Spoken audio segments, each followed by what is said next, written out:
সরকারের পরিকল্পনা অনুযায়ী আগামী অর্থবছরে সামাজিক নিরাপত্তা কর্মসূচির আওতায় সুবিধাভোগীর সংখ্যা বেড়ে দাঁড়াবে প্রায় 3,63,00,000-এ।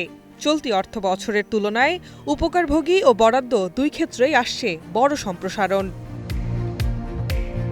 বাজেটের সবচেয়ে আলোচিত উদ্যোগ ফ্যামিলি কার্ড। আগামী অর্থবছরে এই কর্মসূচির আওতায় আনা হবে 41 লক্ষ পরিবারকে। প্রতিটি পরিবার মাসে পাবে 2,500 টাকা করে নগদ সহায়তা। তবে সরকারের নতুন সিদ্ধান্ত অনুযায়ী ফ্যামিলি কার্ডধারীরা অন্য কোনো সামাজিক ভাতা পাবেন না। সরকারের দাবি, এতে একই ব্যক্তি একাধিক সুবিধা নেওয়ার সুযোগ কমবে। যেহেতু টাকা ছাপিয়ে দিচ্ছে না, কাজে মূল্যস্ফীতি হবে না। গ্রামীণ অর্থনীতি সচল রাখতে 42,50,000 কৃষককে কৃষক কার্ডের আওতায় আনার পরিকল্পনা রয়েছে সরকারের। কার্ডধারীরা বছরে পাবেন 2,500 টাকা করে সহায়তা। এছাড়াও খাদ্য বান্ধব কর্মসূচির আওতায় 15 টাকা কেজি দরে চাল পাবেন 60 লাখ পরিবার।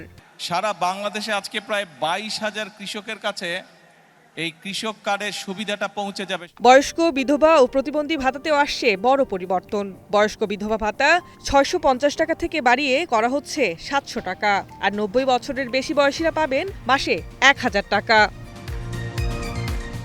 ধর্মীয় প্রতিষ্ঠানের কর্মীদের সম্মানী কর্মসূচিও বড় পরিসরে সম্প্রসারণ করা হয়েছে। একই সঙ্গে ক্যান্সার, কিডনি ও জটিল রোগে আক্রান্ত ব্যক্তিদের চিকিৎসা সহায়তা বাড়িয়ে 1 লাখ টাকা করার পরিকল্পনা রয়েছে। অর্থনীতিবিদরা বলছেন, এত বড় সামাজিক নিরাপত্তা কাঠামো বাস্তবায়নের প্রধান চ্যালেঞ্জ হবে রাজস্ব আহরণ ও সঠিক উপকারভোগী নির্বাচন নিশ্চিত করা। তবে সরকার বলছে, এই বাজেট হবে কল্যাণমুখী রাষ্ট্র ব্যবস্থার রূপরেখা।